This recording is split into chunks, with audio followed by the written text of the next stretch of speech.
Carrot பொரியல் 10 நிமிஷத்தில் எப்படி செய்கிறதுன்னு சொல்லி காட்ட போகிறேன். 1/4 கிலோ கேரட்டு அதை எடுத்து நைஸாக கட் பண்ணிக்கிறணும்.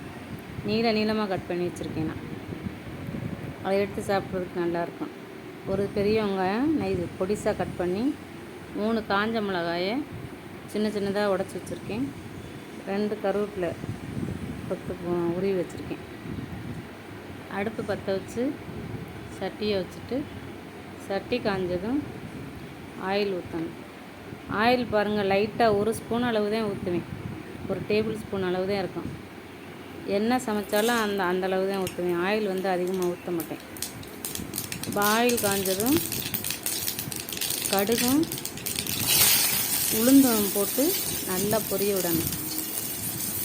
எண்ணெய் காஞ்சு பொரிஞ்சாதே அது நல்லா பொரியும், அது வாசமாகவும் இருக்கும்.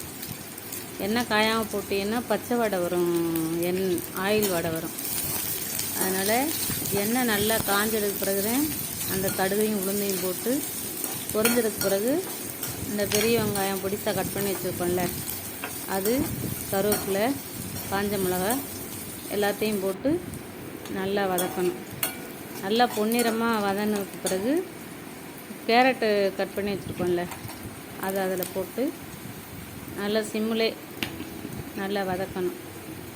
அதில் தேவையான நைஸ் உப்பு நமக்கு எவ்வளோ தேவையோ அதுக்கு தகுந்த மாதிரி நைஸ் உப்பு போட்டு நல்லா கிளறிக்கிறணும். சிம்மிலே வச்சு 5 நிமிஷம் வச்சுருந்தா போதும். சிம்மில் வச்சு ஃபஸ்ட்டு கிளறிட்டு உப்பு போட்டு கிளறிட்டு 2 நிமிஷம் மூடி வச்சிடணும்.